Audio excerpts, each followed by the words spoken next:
أعوذ بالله من الشيطان الرجيم. بسم الله الرحمن الرحيم.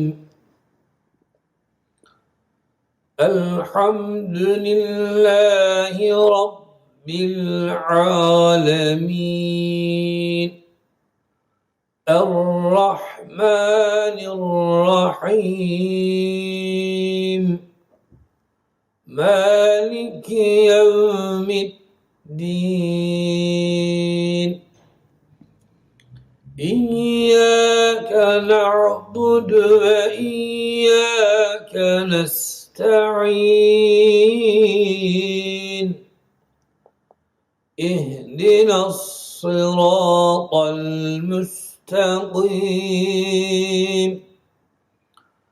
صراط الذين أنعمت عليهم غير المغضوب عليهم ولا الضالين.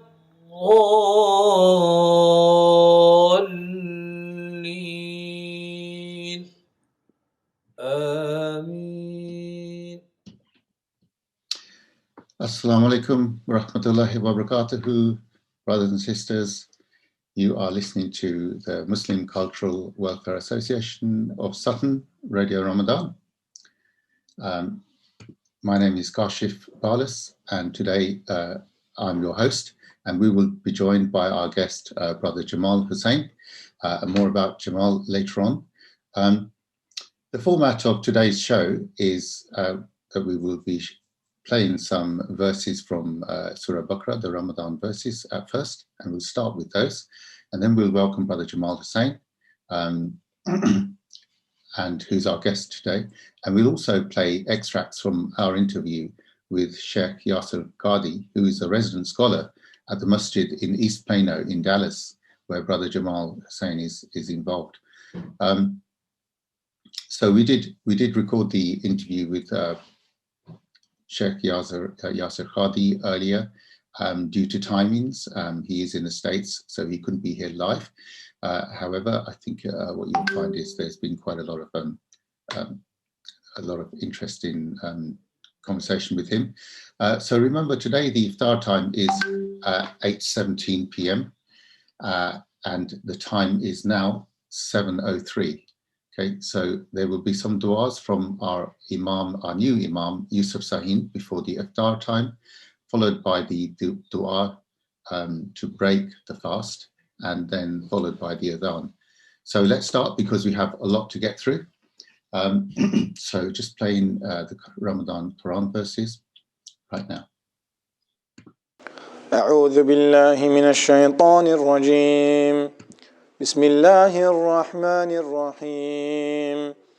يا أيها الذين آمنوا كتب عليكم الصيام كما كتب على الذين من قبلكم لعلكم تتقون أياما معدودات فمن كان منكم مريضا أو على سفر فعدة من أيام أخر وعلى الذين يطيقونه فدية طعام مسكين فمن تطوع خيرا فهو خير له وأن تصوموا خير لكم إن كنتم تعلمون شهر رمضان الذي أنزل فيه القرآن هدى للناس وبينات من الهدى والفرقان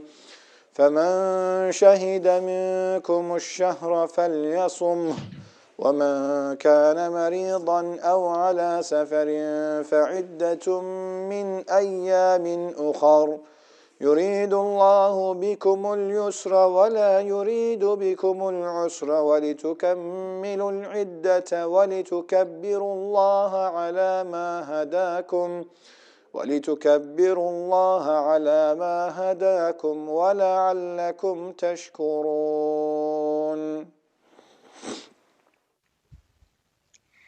O believers, fasting is prescribed for you, as it was for those before you, so perhaps you will become mindful of Allah.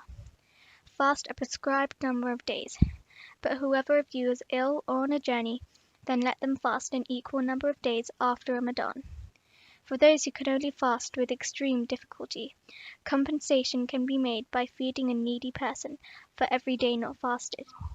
But whoever volunteers to give more, it is better for them. And to fast is better for you, if only you knew. Ramadan is the month in which the Quran was revealed as a guide for humanity, with clear proofs of guidance and the standard to distinguish between right and wrong. So whoever is present this month, let them fast. But whoever is ill or on a journey, then let them fast an equal number of days after Ramadan. Allah intends ease for you, not hardship, so that you may complete the prescribed period and proclaim the greatness of Allah for guiding you, and perhaps you will be grateful. When my servants ask you, O Prophet, about me, I am truly near. I respond to one's prayer when they call upon me. So let them respond with obedience to me and believe in me. Perhaps they will be guided to the right way. Okay, so that was a translation by Amal Kiladar. So she's translated the verses from Surah Baqarah, that's verses 183 to 186. We welcome and encourage younger members of the community to join us and tell us about their first Ramadan experiences, recite any surahs they have learned, or tell the community about any names of Allah they have learned and what they mean to them. In order to dial in, please send a WhatsApp message to the number which is 07340 973 571 with your name and age, and you'll be sent instructions on how to talk to us. So I'll give you that number again. It's 07340 973 571 with your name and age. And as soon as you send us a message, you'll be sent some instructions on how to call us back or how to join in. Okay, so I'm now going to welcome Brother Jamal Hussain, and I always wanted to say this, my next guest needs no introduction. He is the son of our late Uncle Lal Hussain, who many of you, hopefully all of you know. So welcome, Jamal. Thank you for having me, Kashif. So yeah, welcome to the radio station. So you used to live in the UK, and now you live in Texas, in Dallas, actually, in the States. I just wanted to know, in terms of, just so the listeners can understand, a little bit about your childhood memories with Uncle Lal and his early work in building the Masjid and the community. Yeah, sure. I'm happy to share that with you. My memories of my father, pre Makwas are that he was, a very hardworking individual. Classic immigrant story. He arrived from Karachi, Pakistan, on August the 1st, 1963, on board a PIA Lockheed Constellation aircraft. And I think from the time he arrived to pretty much when he passed away, he was always doing something. And I remember when we were growing up, he, in order to better our economic condition, he would do a lot of work with his hands. So he learned how to put in central heating in people's houses, for example, and that became his Saturday and Sunday gig that he used to do. He used to do all kinds of work. He built the house that we lived in Rains Park, essentially, and so it was around the 1980s or so that he started thinking about the future of the Muslim community in Britain and wanting to divert some of his energies to creating a very vibrant and dignified community. And so we found ourselves in the midst of all of this organization, and there's some of the elders of Makwas, Uncle Dr. Dean, of course, who I remember from those days, and several other members of of the elder community that were involved in the building of Makwas. But I think probably my father had perhaps more of a passion to make it work, and also happened to be willing to put in the time and effort to make it work. So I recall him being very involved in creating articles of the Constitution and that sort of thing. And that was around the time that I thought I would rather like to leave and go to America to study. And so I know in those days, in my teenage days, I saw him doing a lot of work in the evening time when he would come home from school. He was a school teacher in those days. He would sit down and get to work on working with some of the other folks in the community, lobbying council members, lobbying people in local government and other positions, Yes. Yeah. Concerning the community. So and he was a mayor here as well, isn't he? The mayor of Sutton.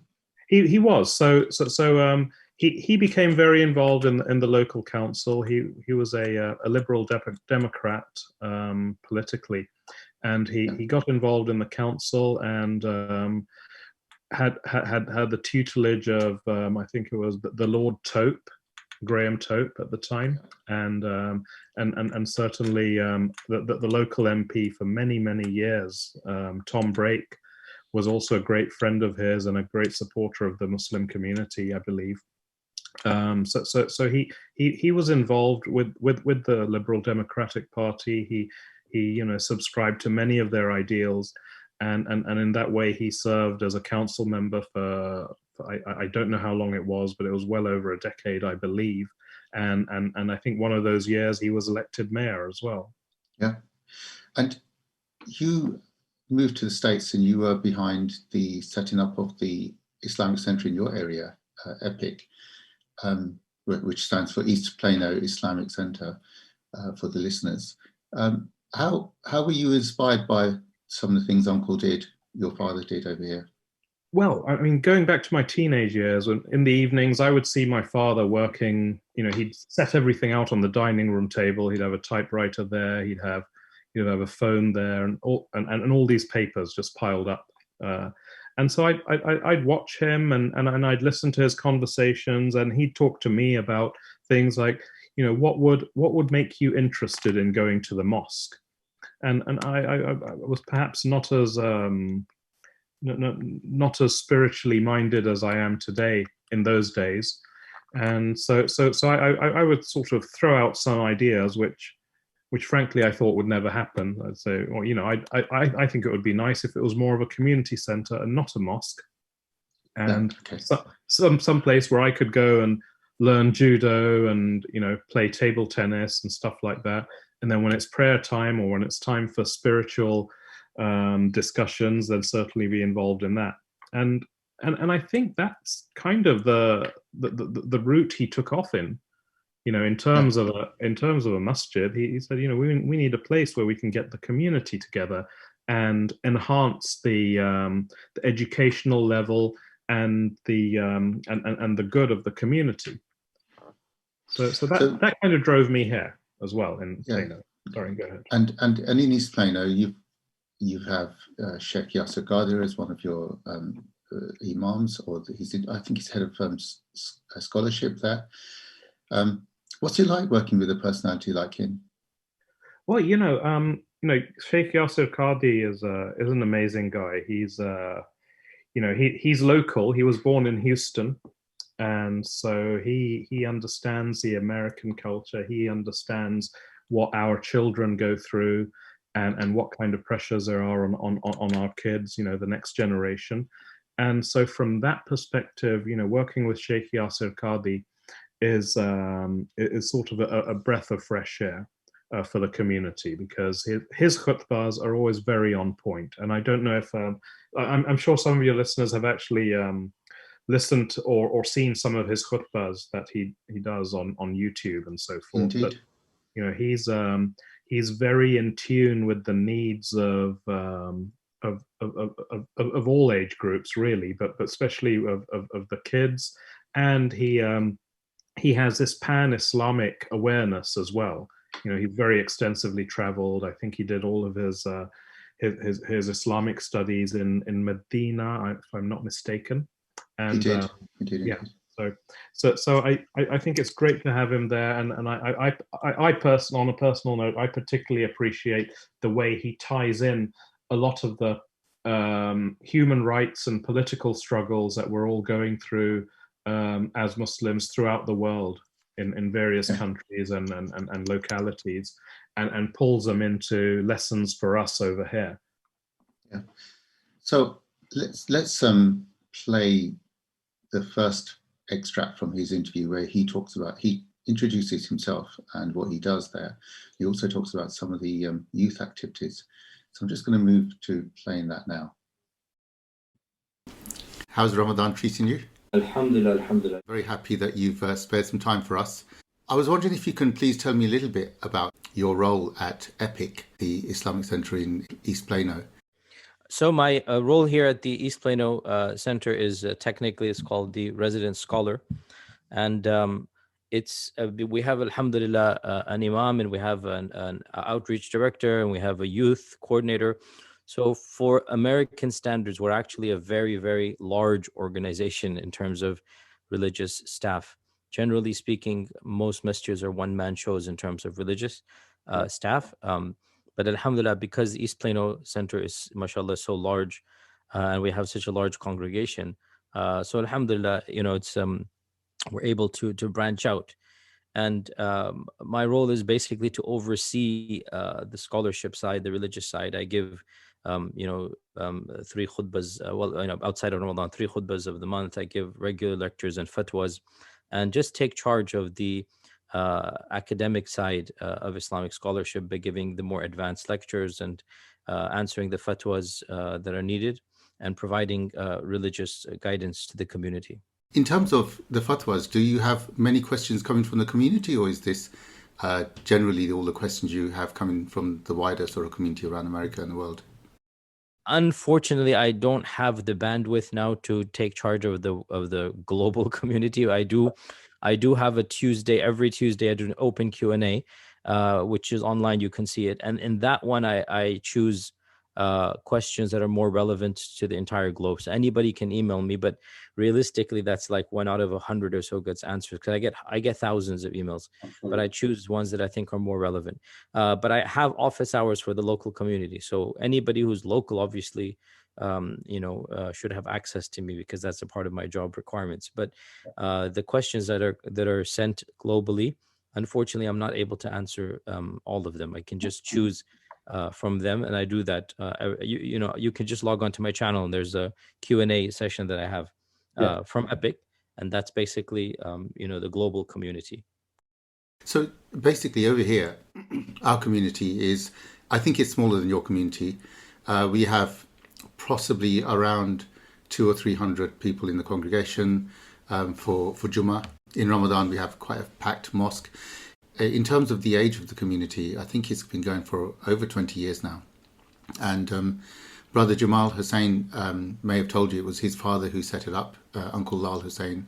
And about 3 or 4 years ago, unfortunately, he passed away in Ramadan. So things have changed slightly as we've had a change of governance to look at how we can meet the needs of the community here, and also align with some of the best practices with Muslim communities and mosques around the UK and indeed around the world. If I was to ask you what are the essential roles of a mosque in a Western country today, what would be your thoughts on that?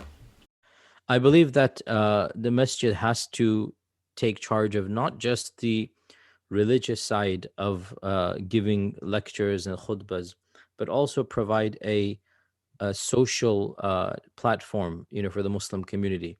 The masjid has to become a family life center. The masjid has to become a fortress of iman, basically. And the way that it will do that is by catering to multiple different needs of the community. Obviously, the salah and khutbas and the Ramadan is the backbone spiritually, but the masjid must go beyond this, and it must cater to the social interactions amongst the broader Muslim community, having youth centers, having, taking charge, if it's possible, to have basketball courts or something that the youth can come and just have a good time and be amongst other Muslims, as well, to provide opportunities for families to come, not just for religious scholarship and lectures, but for the sake of interacting, because one of the ways that iman is going to be preserved in our communities is via the osmosis of Islamic values as they are practiced amongst actual people, not just lectures. So I believe that Muslim, centers of worship, have to be broader than just mosques anymore. And the masjid aspect will be the backbone, but there must be catering, even outreach to non-Muslims, even making some types of alliances or cooperations with other faith centers, reaching out to synagogues, to churches, getting involved in the broader community by charity and network. All of this needs to be done, which is a much more dynamic role than perhaps, when our forefathers first established mosques, 30, 40 years ago. Their main goal was just Jumu'ah and Salah. But by now we need to move on to other aspects, as I explained. Yes, so you mentioned a lot about the youth, right? So in terms of the challenges that the youth in these countries face, there's a huge pull from the dunya and from, Western society, and Islam can be a little bit traditional in its values. How do you think we should appeal to our youth from the Islamic Center point of view? Multiple things. Actually, the most effective way to appeal to the youth is to invest in the scholarship of the next generation. And that's something I've been advocating for many, many years, if you listen to my lectures, where we do need to understand that it is vital for the flourishing of Islam that our own youth are invested in, and they become the religious leadership of the next generation. We need to bring about a new generation of scholars. Now, this is going to take a long time. It's an entire generation effort, but we need to start planting the seeds from now. We need to start encouraging youth born and raised in our own communities to go and study Islam, and then help them when they're studying Islam, and then help them when they come back, and then allow them to grow and allow them to slip up and make some mistakes. That's all going to happen. But we need to understand that the future of Islam must be in the people of this land, born and raised here. And the role of scholars who, come from overseas, that role, it was vital one generation ago. We thank them for that. But if we want to push Islam forward and to make sure that it flourishes, we need to start minimizing that role of scholarship and start increasing scholarship from within our own ranks. Because if our youth cannot relate to our scholars, then we are doomed. Yeah. If our youth cannot relate to the person giving the khutbah, and of course, if the person giving the khutbah does not understand the problems of the youth, has not been through their life, then what do you expect? And again, one of the reasons why I went to Medina was because I felt a disconnect with my religious scholarship, in America. And it's something that I myself, I remember vividly, like not really understanding the khutbah, not feeling it. I was never connected to the scholarship of and I'm not meaning disrespect, but it is what it is, and that's one of the motivations that I had. I had an emptiness of knowledge, despite the fact that we did have, mashallah, trained ulama from Azhar, from Deoband, but they barely spoke English. This is back in the 70s, 80s, they barely spoke English, and I knew them, but I never felt a connection with them. With utmost respect, I don't mean to be disrespectful, Yes, no, I understand. I think we have faced that problem here as well. And again, with respect to all the scholars and the alims who have educated our communities, I think a lot of the youth, including myself when I was young, I found it very difficult in the mosque to feel as if, it was something that would appeal to me. It was something I'd do as a duty. And you also mentioned something about basketball courts and things like that. So in terms of the sort of extracurricular fun side of activities, do you think this is essential for mosques, or is it just something that if we can afford to do, we should do? You can't make it essential, because we have to be realistic. Not every masjid has the finances, the bandwidth, much less the physical space to do that. But if they can't have an actual, physical space, they should facilitate organizing trips to such spaces. They should facilitate wherever possible. And the larger the community, the more important it is that they invest not just in a prayer space, but in, as I said, social activities, have a hall, that can be rented out for, events for the community, like weddings or whatever, things that bring the community together so that people understand, like we're living as minorities in Western lands. We're living as very small percentage of the Western world. And we need to preserve our faith via not just intellectual talks and lectures, but also social interactions. And this requires a broadening of the mind. It requires rethinking through how we see the masjid. And again, let me just be frank here. I don't want to cause any issues or troubles, but we want, I think this is a crisis more in America than England, but again, so that you're aware, we have a crisis of children marrying outside the faith when they grow up, We have a huge crisis of our young men, and astaghfirullah, even our women, marrying outside the faith. Now, with a crisis of that nature, subhanallah, we need to think very, very differently than maybe a generation ago. And I say this bluntly, we want our young men and women in a halal environment to get to know one another. We want them to know under our guise, astaghfirullah, we're not asking for anything haram, dating or something, but we want, our, college level, obviously university level, young men and women to be introduced to one another in a halal environment, see one another. And then, we want them to marry within the faith, right? And that requires a level of understanding that, hey, the crisis is so bad that it requires a drastic solution. And the drastic solution might be frowned upon by the elders of our community, right? But again, that's where that new scholarship and leadership comes in, where we understand that, it is actually vital to provide social services, to provide matrimonial services, directly, indirectly, where we preserve the faith of our children, because one of the most decisive ways that religion will be preserved is if both parents are religious. And if one of them is Muslim and the other isn't, well, then statistics show that generally speaking, the child does not grow up to be, a Muslim. Okay, so Brother Jamal, you heard that some hard-hitting stuff from the Shaykh. He mentioned things like, we are in a crisis. We need the youth in the mosque and in our community centres. So in a way, we really do need to get our act together in that sense. I know there is a lot of work. What kind of work are you guys doing to do that? You're on mute. Pardon me. So I think in terms of the East Plano Islamic Center, so I think their mission was, of course, primarily to create a home for the youth, and to ensure that they have the services available for the youth to be successful members of society. And to that degree, if you were to go to the epicmasjid.org website, you would see a huge number of programs that are in place. And, just to give you an idea of the resources it takes for all of the programs they have, we have a staff of 50 paid pastoral and educational staff and program managers. And out of those, 10 are full-time employees.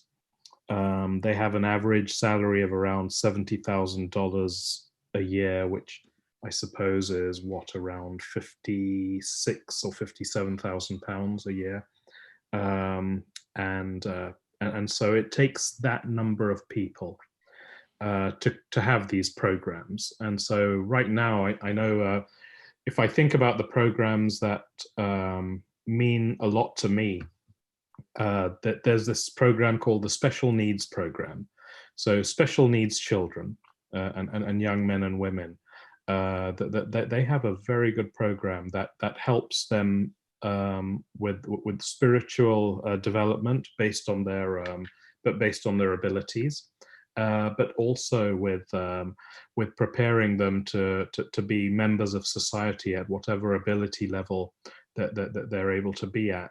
And so I feel that that's one program which might actually be unique to East Plano Islamic Center, and the people that run that are phenomenal. There's also most Asian communities across the West. Yeah, I think so, and I think one of the things we don't quite take into consideration is that perhaps ethnically, those of us from South Asia, we may be more susceptible in our families to the prevalence of special needs folks, simply because of our genetic makeup and what's sort of gone on in previous generations and so forth. So I do think it's something that isn't really thought about very much. And perhaps in England, the deal is that the state takes care of this aspect of life. But I think what these folks at East Plano have figured out is that there may be states resources, there may be healthcare resources available, but there's nothing that speaks to the spiritual development of such children. I understand you already have some very extensive sports facilities in your community centre. Yes, that's right. So a few years ago, and actually this was always a plan, but it took a few years to get to the point where they were able to build a gym. But they built a gymnasium. These days, of course, with COVID and everything going on, it's only just started to be used as an overflow location for Tarawih prayers, socially distanced Tarawih prayers. But otherwise, we had a fully functional gym in place. A lot of the community members were members of the gym as well, and it was not only a good location for the youth to find activities that speak to their interests, but also a good way to raise additional revenues for the masjid. Yeah, excellent. So just to let people know, we do have some children who have dialed in and like to talk.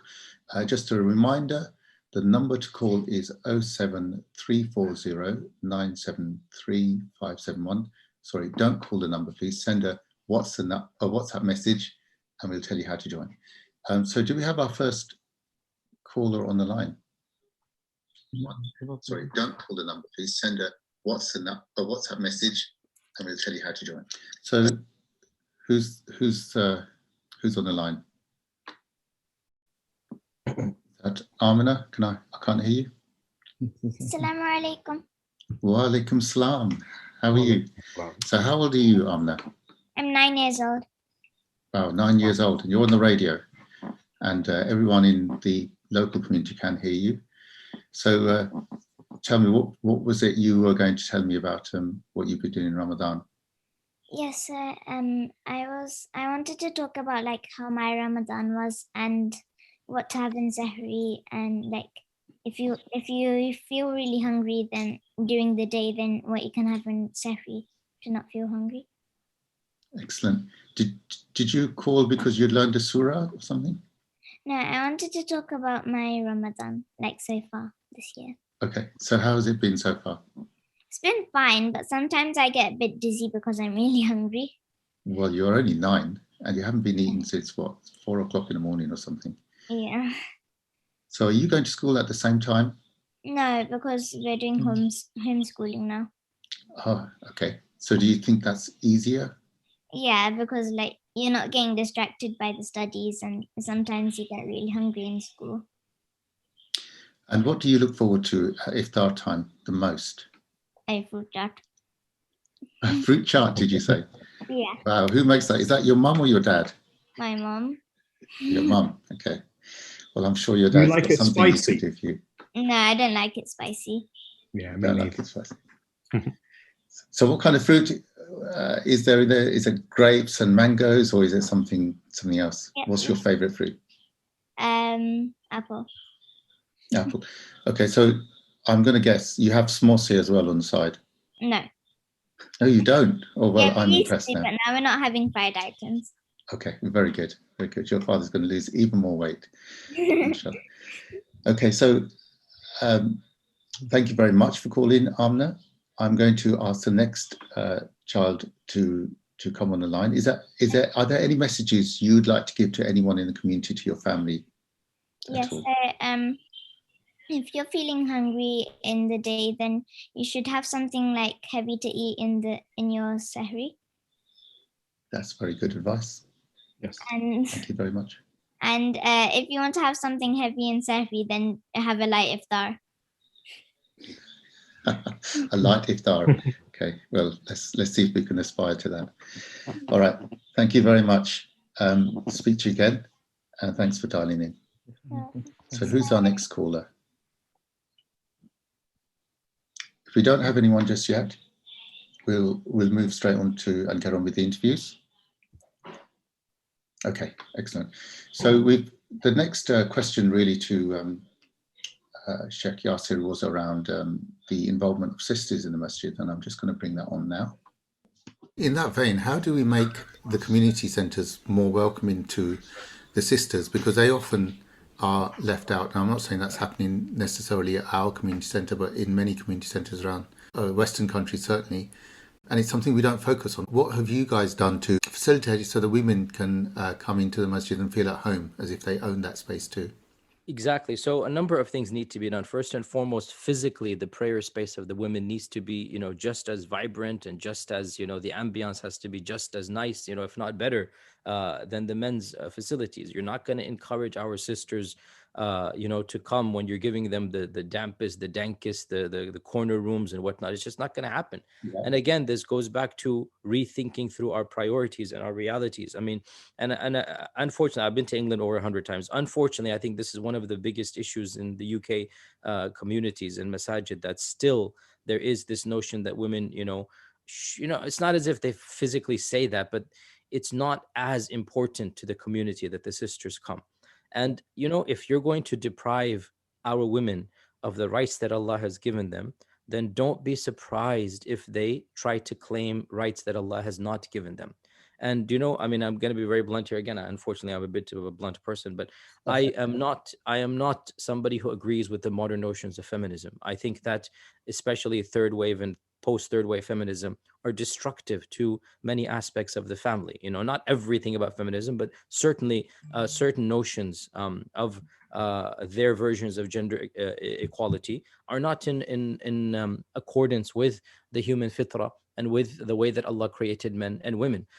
Now, if you're going to, in this time and age, treat women in a way that is not dignifying, that is demeaning, don't be surprised then that they turn away from your version of Islam. And it is your version of Islam. Islam should not treat women that way. But unfortunately, that has happened, that a lot of times our societies have become overtly patriarchal in a manner that is un-Islamic, right? So if you're going to go to one extreme, don't be surprised when your own daughters and your own community members, opt to choose into ideologies and believe in isms that are anti-Islamic. It's your own fault for pushing them to that level of just rejection. We need to accommodate as much as possible. Times have changed. And again, this is where, again, this is the reality of the world that we live in, that we need ulama and scholars trained in the tradition, but understanding modernity, because what we have is a backlash. What we have is people that are going helter-skelter. We have the ultra-fundamentalists, and then we have the ultra-liberals, right? And both of them are wrong. Both of them are incorrect. We have, those that are just reverting to certain versions of cultural, patriarchal interpretations of Islam, thinking that that is the way to preserve. And, I understand that mentality, but it's going to fail in the long run. And then we have those that are, opting to swallow, hook, line, and sinker, the Western model, and just embracing any type of ideology that is, the current status quo. And therefore, we have reactionaries on all sides. And what is needed is as unbiased as possible. Let us talk about to what level of change and to what level of reform from within we are allowed. And I'm a huge advocate of this, because the term reform scares a lot of people off.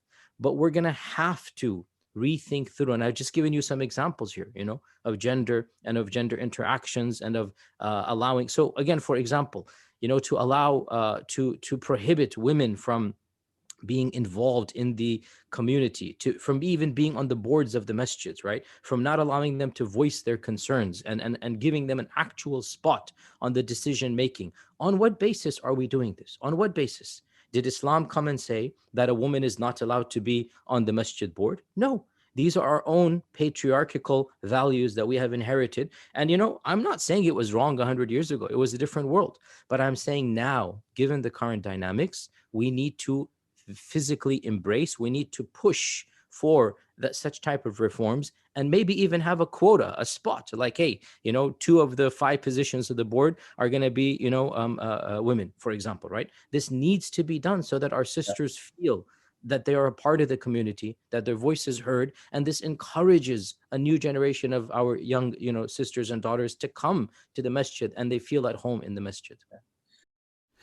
And alhamdulillah, it is changing slowly. We have indeed, luckily here, we do have a quota, and we have insisted that we have at least one sister on the board initially. So in the last year, we've had a new governance structure, and now there is a sister on the board. And we're looking to increase those numbers, right? Because you can't have just one, you should have more to support them. But this has been a long road for us, and I think it's an even longer road for many other masjids. So it's really encouraging to hear that, you know, from you know, someone who's from a scholar like yourself to advocate that and support that. So it's great, I think, for the community and all of us to hear that. So, Brother Jamal, you heard that fairly hard-hitting stuff from Shaykh around, you know, if we don't provide the right facilities and environment for sisters, then, you know, don't be surprised if they go elsewhere. Right? So we have a huge responsibility. What kind of things have you guys done in East Plano to keep the sisters feeling at home in the masjid? So I think the first thing that the organization did was really to ensure equality of physical space. And I think back to when, you know, in the 90s, when at Wentworth Hall, basically Our Lady's space was behind those old NHS curtain things, right? And that was it. And that was because that's all we had at that time. But nevertheless, when they were designing East Plano Islamic Center, they had an upstairs and a downstairs, and they very consciously wanted to make the upstairs, which was a prayer area for the ladies, as expansive and as elegant as the downstairs.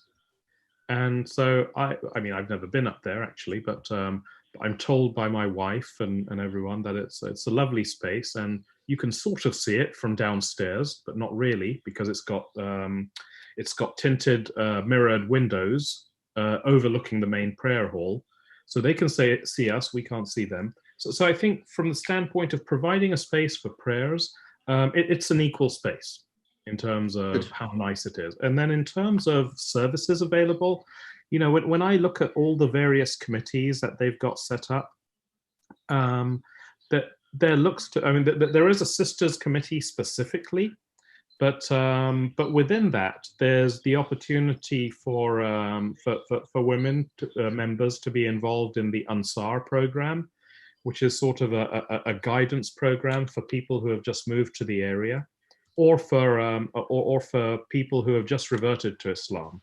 So we have a fairly cohesive, you know, process to wrap around the needs of people who have just moved to the area. And this area was, you know, probably until last year, the fastest growing area in the United States. I mean, entire cities with their own masjids within about 5 square miles of where I live have sprung up. And we have about 3 mega masjids within 5 square miles of here. Oh. And we have... What is a mega masjid?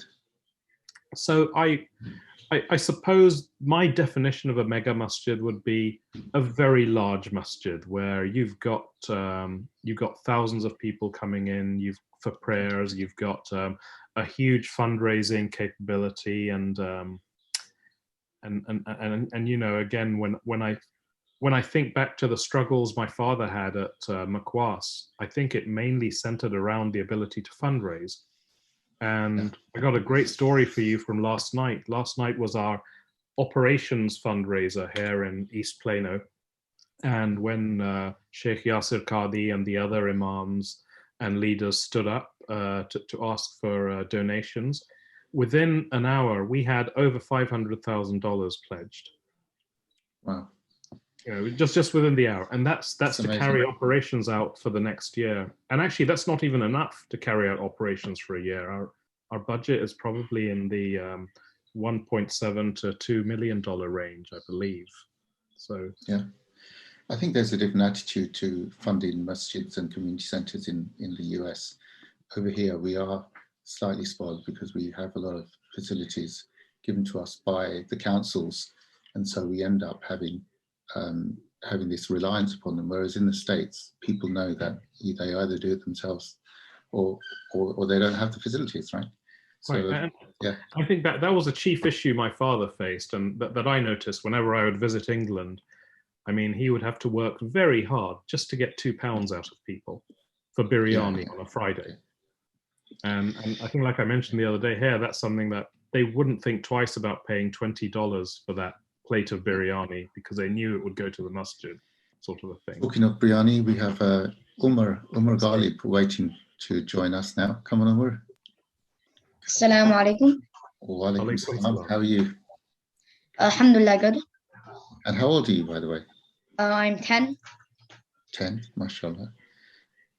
So go ahead, what were you going to tell us? I would like to read a small portion of the Quran al-Kareem. Go ahead. Bismillah. أعوذ بالله من الشيطان الرجيم بسم الله الرحمن الرحيم الرحمن علم القرآن خلق الإنسان علمه البيان الشمس والقمر بحسبان والنجم والشجر يسجدان والسماء رفعها ووضع الميزان ألا تطغوا في الميزان وأقيموا الوزن بالقسط ولا تخسروا الميزان والأرض وضعها للأنام فيها فاكهة والنخل ذات الأكمام والحب ذو العصف والريحان فبأي آلاء ربكما تكذبان خلق الإنسان من صلصال كالفخار وخلق الجان من مارج من نار فبأي آلاء ربكما تكذبان. Good. Very, very good. MashaAllah. Where did you learn to recite like that? Through the Makwas program. And who runs the Makwas program? Brother Shaykh Said. Sheikh Said, yes, of course. And he has recited quite a few times during the Salah there. So you're doing this with a lot of other brothers your age? Yeah. Okay, that's very good, mashallah. Do you have any messages you want to give to anyone in the community? I've been really upset lately for the few days because I'm not allowed to join the Tarawih prayers in the weekdays. Your finger's not fast enough on that trigger to book Tarawih, is it? You need to learn to use that. Get your finger poised on that button as soon as 11 a.m. comes along. I'm not allowed to book it. You're not allowed to book it. You've been naughty boy. Yeah, because it's over 13s and I'm 10. Ah. Well, I'm afraid I'm not the person to take that up with. I'm going to slope my shoulders on that front and ask that you take that up with the mosque trustees. I have the ear of one of the trustees. I'm sure I can ask him, but he never listens to me. Right, thank you very much for dialing in. We're going to move ahead with the interviews. Iftar time is fast approaching. So I'm going to move on to the next question. On that front, I mean, we've talked about youth and women, right? So what about people who have converted to Islam recently? I find a lot of talk about them not being as welcomed or not finding the space as easy to come into in a masjid, because it's not that we don't invite them. I think we just don't naturally make it something that a space that they want to come to. How do you advise that we do that? So that requires a little bit more effort, because in reality, so converts might, there are a number of things need to be done. First and foremost, the community needs to understand that converts' needs and understandings are obviously different than those that are born and raised in Islam. And so once again, a level of accommodation to them must be given for the sake of preserving their iman. Also, there must be a group effort. In other words, there's got to be an active effort done to reach out to the converts, to make sure, keep up with them, to assign. What I've suggested in the past is, like in the Medina, when the Prophet migrated, every single Ansari and every single Muhajir was paired together, so that there's a brotherhood. So anytime somebody converts, there should be, a list of volunteers that are willing to, intellectually, not financially, maybe even financially, but socially sponsor the convert. Invite, like a decent family that we know who they are. If it's a female, then a female that's going to be a sponsor. If it's a male, then a brother is going to be a sponsor. Invite them over, take them out for lunch. Just give them that social support, because, and again, this is a statistic that we don't like to hear, but the reality is that, we lose, I think one survey suggested up to 60-70% of converts in our own communities. I think this survey was done around a decade ago, but it demonstrated that the majority of those who convert, more than 50%, they end up leaving the faith because many reasons, but of them is nobody takes care of them. Nobody takes care of them. So we need to understand, once again, this is a crisis that we need to be proactive in managing. Thank you. And then comes my next question on those who are not Muslim. So we are, as a centre, as much as you guys are, we're in the midst of a community which is non-Muslim, right? It is a changing community. How do we make that community look at our centre and be proud of the fact that they have a mosque in their midst? That's a question that varies from community center to community center. It depends on what you're able to offer, depends on what you're able to do. But you need to go above and beyond the bare minimum of just organizing Jumu'ah and khutbahs and Ramadan. There has to be something that is impacting the broader community. For example, alhamdulillah, I'm really happy to say our masjid, for example, Epic. We're doing a lot of work here. I'm really proud of our masjid. But one of the things that I'm very, very proud of is that, when the COVID crisis began, we started distributing supplies, food, packages. And we had, people from all walks of life. Frankly, the majority were non-Muslim, lining up and coming to our community, and they were given, a box of supplies, no questions asked, a box of food, no questions asked. And it's something that people began to hear and know. And then, they began telling their family and friends about us. And mashallah, thousands of boxes every single week were given out, right? So that's something that you're demonstrating to the community that, hey, we're a part of the broader society. This is what our faith requires. It is not just rituals between you and Allah. It's actually a social service and network. So again, what can your community do? It depends on obviously your circumstances and your backgrounds and everything. But point is, you guys need to think about, what is it that you can go above and beyond just the rituals of our faith? Because this is another issue that I really need to point out, and that is, all too often the masjid becomes the bare minimum ritualistic network. And that's not what a masjid in the West, or at least I should say, because you have the musallas, okay, maybe the smaller areas, the smaller communities, maybe, but definitely the larger masajid, yani the community centers, they cannot restrict themselves to just offering the salawat. The salawat are the backbone, but there must be beyond that. And community outreach, maybe even working with the local civic government. So I know, for example, in England, some mosques have taken charge of the COVID vaccine. That's what I call, mashallah, thinking outside the box, where, anybody in the community, Muslim, not, doesn't matter. This is a COVID vaccine. They need help, So the mosques take charge and they start offering those services, right?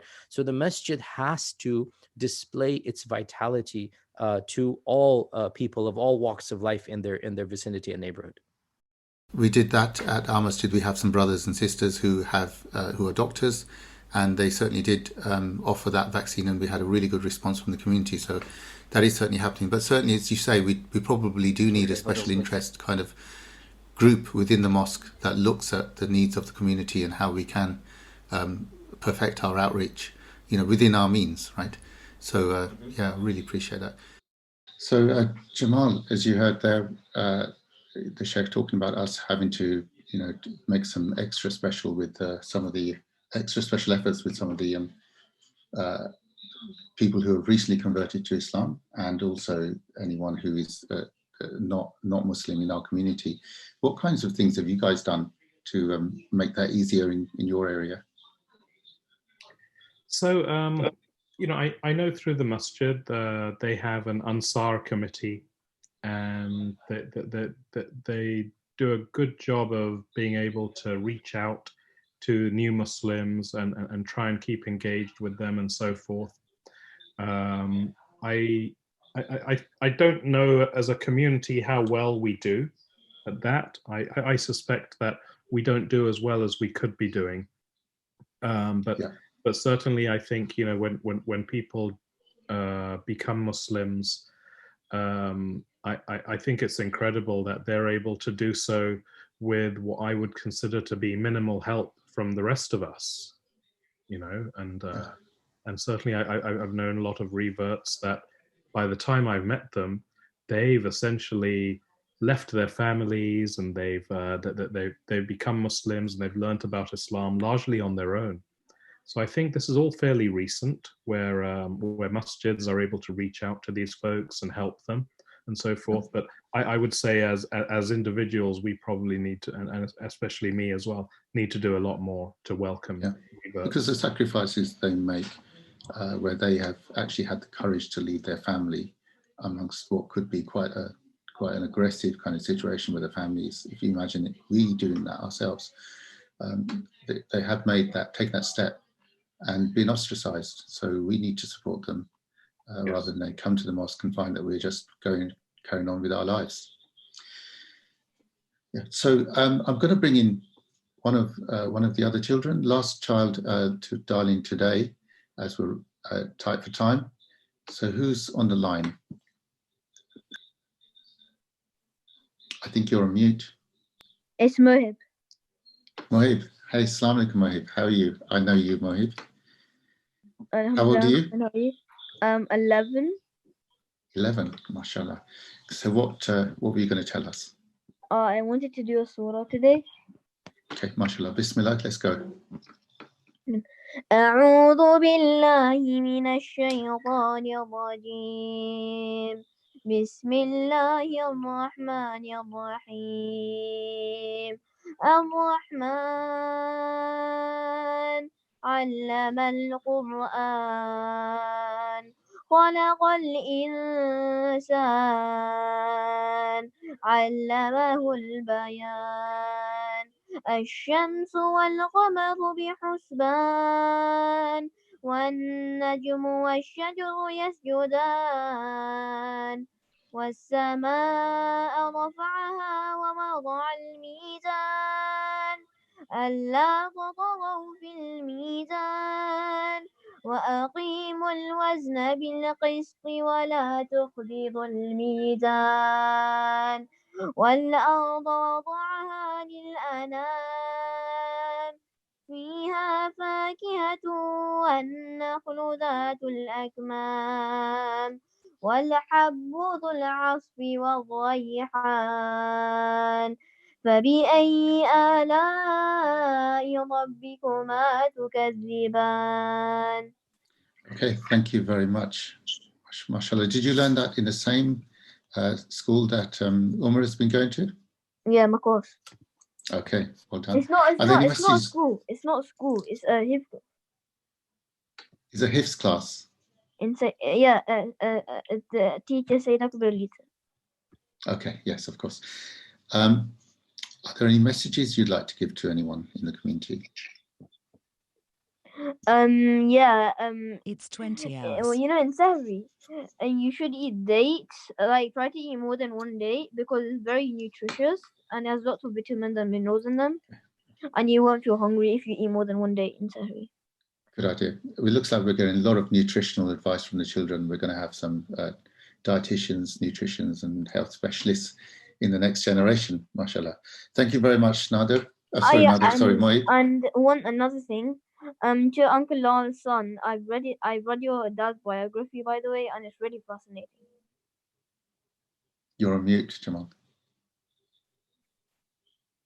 I'm sorry, that's wonderful. Thank you so much for reading it. Okay, excellent. So Okay, we're going to move on with the next part of the interview. And here's a quick question to the Shaykh about prejudice in the community. In terms of prejudice in the community, it is quite a big, this is a big issue for me. I hear and see a lot of comments by ourselves. What's your, what's your community like over there, and how do you deal with this over there? You know, I think we're sort of just at that point where realization that there's a prejudice that actually has an impact on people is setting in. And so I would say that in terms of tackling it as a community, I would probably say we haven't made as much progress as we probably should have by now. But I know if you talk to people individually, there's certainly that realization that this is going on. But one of the things that that I really like is that amongst my my circle of people that I know, there's a number of marriages where perhaps there's a culturally Pakistani boy married to a Somali lady, you know, and or there's other such marriages that cross racial and national lines, like perhaps. And these are frowned upon within our community. I would say they don't really garner much comment from that perspective. I mean, I think most people like to see it, based on the people I know, that they like to see this sort of thing, and they're very happy that it's happened. And you know, I'm sure that there's a level of acclimatization amongst the families when it does occur. You know, I think that but there's quite a bit of this cross marriage going on. I think probably that's the key to breaking it down going forwards, isn't it? Because now you know, we see children who are half Pakistani, half Somali, you know, background, and they're loved by the community and everything. And I think that's exactly the direction we need to go in. I know in terms of the management of Epic, they don't tolerate any type of racism, and I understand that some cases may have occurred, but they reach out and they take care of it as and when it occurs, and you know, that kind of so thing. For me, it's not just the racism, which is quite overt, it's also the prejudice we have between communities. And I think the Sheikh's right. Okay, it's going to be with us till the Day of Judgment. It's just a means for us all to you know, actually earn rewards from Allah by making sure we don't do it ourselves and trying to stamp it out. But it will be there forever. I mean, the best thing I've ever heard in relation to that is from the Quran, obviously, where, you know, Allah tells us he made us different so we get to know each other.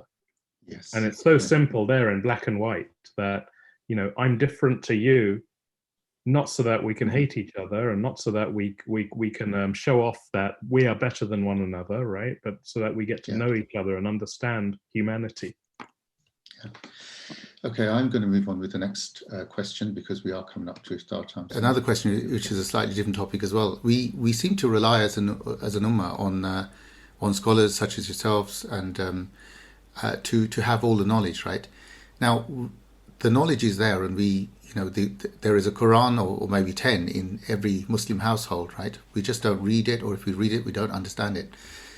How do we as an ummah become more knowledgeable and raise the awareness of the Quran and its message within ourselves, rather than access it in YouTube videos and online? How do we, I mean, I'm not looking for a quick win here. In your opinion, how could we as a society start to do that in a more systematic way? So a very good question. And I think that things are changing in this regard, especially with the internet and YouTube, especially with so much access to knowledge. We thank Allah subhanahu wa ta'ala that, you know, and I think you remember this again back in the 80s and 90s, where it was so difficult to even listen to a lecture in English that we understood, that was, you know, Islamic knowledge. But now there's actually a plethora, there's actually an overdrive. In fact, one might even argue a desensitization, you know, that people know they can just click onto YouTube and listen to hundreds of hours of lectures, you know. So there's positives and negatives, but things have changed in this regard. And my advice, which I always say to those that are listening to lectures and whatnot, is firstly, just because you cannot become a scholar, don't remain a jahil or ignorant, you know. Don't always continue to learn. Just because you're not going to become a specialist in Islamic sciences doesn't mean that you remain a complete outsider. Just listen. And as you listen, you're going to broaden your horizons and learn. Secondly, my advice is to not just listen to random lectures. That might be done, you know, once in a while, but be consistent and listen to a series so that you you gain an entire appreciation. A series on, for example, myself, of course, I have a whole bunch of series: the life of the Prophet ﷺ, the lives of the Khulafa. I have about heaven and hell, about the journey of the soul, about the signs of the Day of Judgment. So when you listen to an entire series, right, cover beginning to end, you actually form an appreciation of one branch of Islam. Okay. Obviously, we also need to do an entire series on fiqh. I know others have done that. One day, maybe I'll do it as well. But just go over some basic fiqh so that you're aware of the issues, the controversies, and you'll just automatically going to become more, you know, open-minded and more tolerant. And one of the best things about knowledge is that the more you learn, the more understanding you become of the differences within Islam. Thank you. That's very good advice. Almost finally now, we are overwhelmed with messages. I mean, I think much as you've said, we are desensitized, right? There's so much information about what you can do and what you should do. So for example, in Ramadan, we have loads of messages around all the different types of ibadah we could do. If you could distill it down to make it easy for people, so who want to concentrate on becoming closer to Allah during Ramadan, what are the key things that you would ask or suggest people do? Consistency. Choose one or two things that are reasonable and doable and stay with them. Unfortunately, what happens is that the first few days people just go wild and they think they're going to be able to, you know, do more than they can. They bite more than they can chew, and then they falter. That's not healthy. Do something consistent. Half an hour Quran a day is maybe reasonable for many people. If it's not, if you're that busy or tired, then okay, 15 minutes of Quran. I mean, but do something more. Half an hour, 1 hour of Quran extra should be doable for most people. If they're not, then you choose and then put it into your schedule. Make it a routine. Every single day, extra salah after Isha. If you can do it in the masjid, fine. If it's too long for you, and again, this is one of our issues, is that we think like binary, either all, you know, an hour and a half tarawih or nothing. No, if you can't do an hour and a half tarawih in the masjid, do 20 minutes at home, but do it consistently. Make sure you do something extra every single day and every single night without exception, so that inshallah ta'ala you're showing Allah that you're appreciating the month of Ramadan. What keeps you up at night other than Taraweeh and Qiyam? Honestly, the main issue of concern for me is the preservation of Islam in the next generation. It's something that is very, very I'm very passionate about this, and I'm also very troubled about the realities of what is happening. And again, you know, these are very taboo topics, but a lot of our young men and women are flirting with agnosticism, as you're probably aware. You know, a lot of them are not very faithful, even if they nominally claim to be Muslim.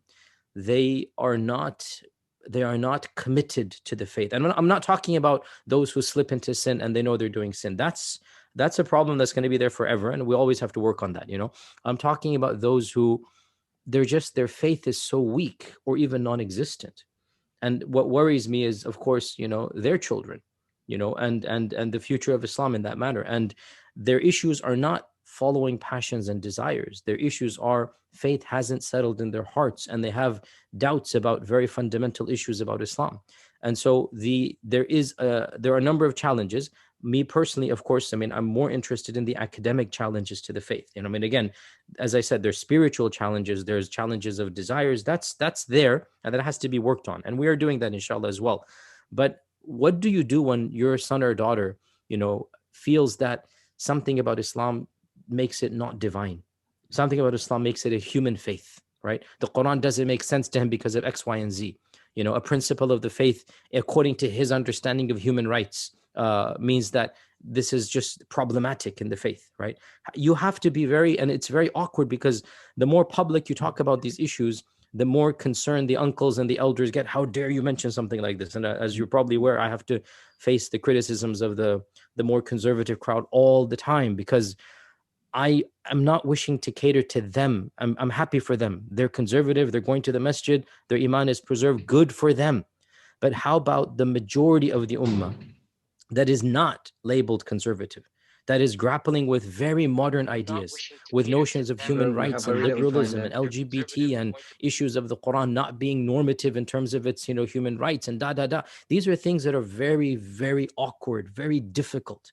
And I mean, I'm just attempting. I know I'm wrong in some areas, but I hope, inshallah, I'm more right than I am in wrong. And I've been very public about trying to grapple with some of these intellectual challenges. And, it's problematic because in order to do that, you have to acknowledge sometimes, certain realities that might be awkward for the more conservative crowd, let's say, right? And so you're asking me what keeps me awake at night? It's these types of issues.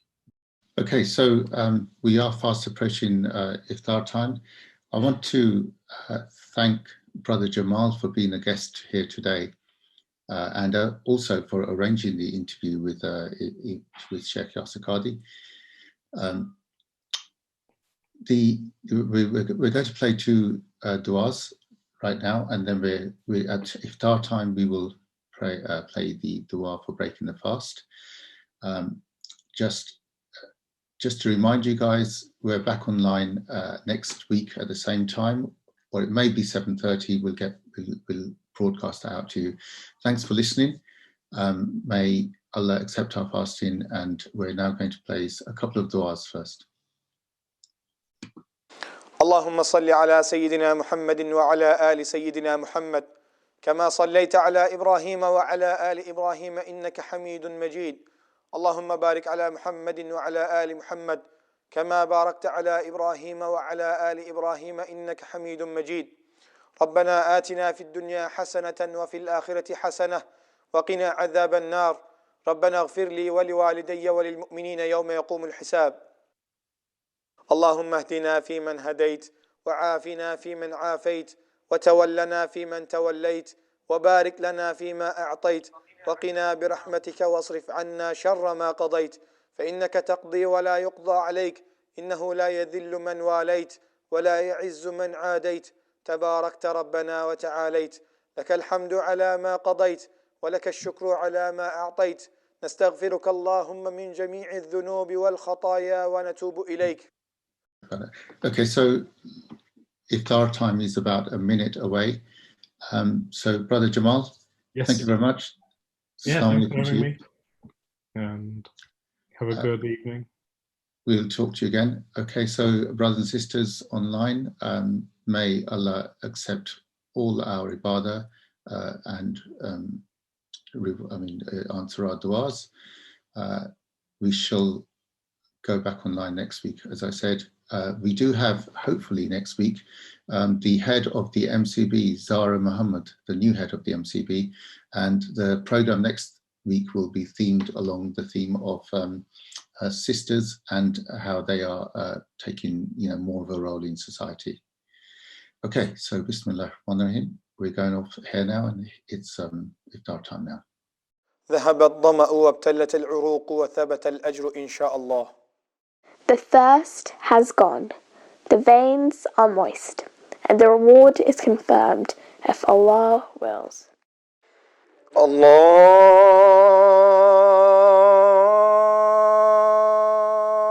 أكبر الله أكبر.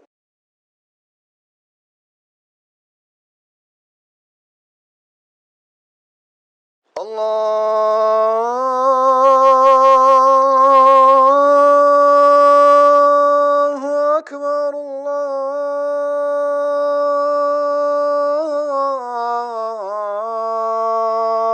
الله أكبر.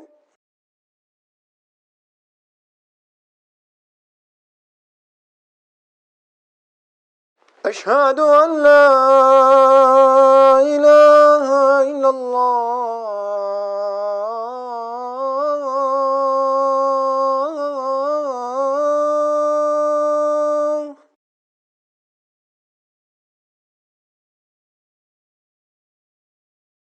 أشهد أن لا إله إلا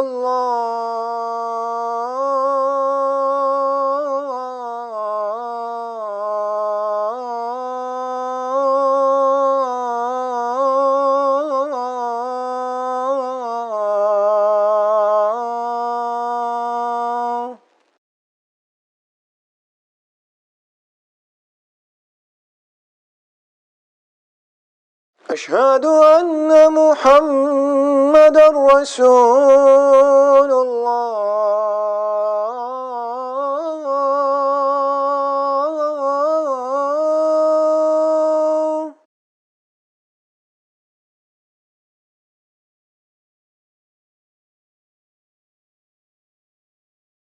أشهد أن محمدا رسول الله.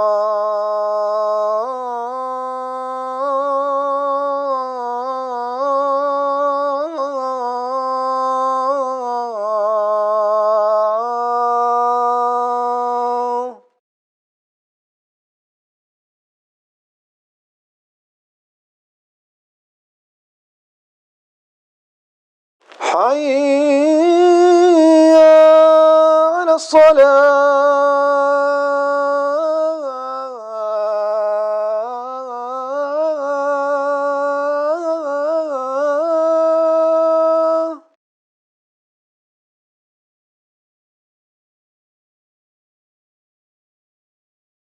حي على الصلاة.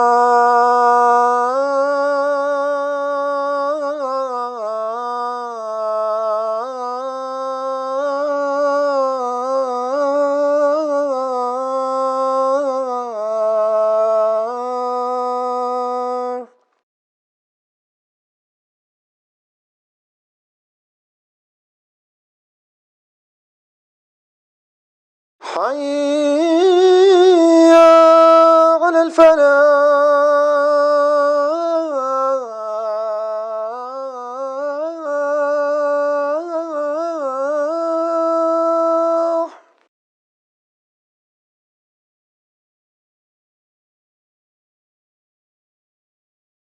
حي على الفلاح.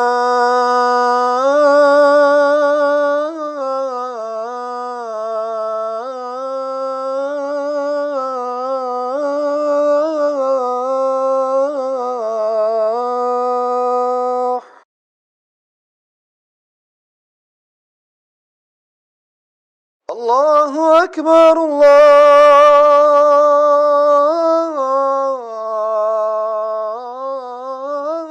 الله أكبر.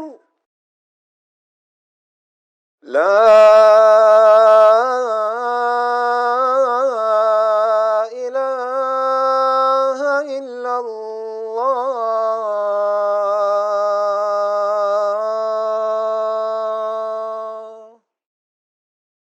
اللهم رب هذه الدعوة التامة والصلاة القائمة آت محمدا الوسيلة والفضيلة وابعثه مقاما محمودا الذي وعدته.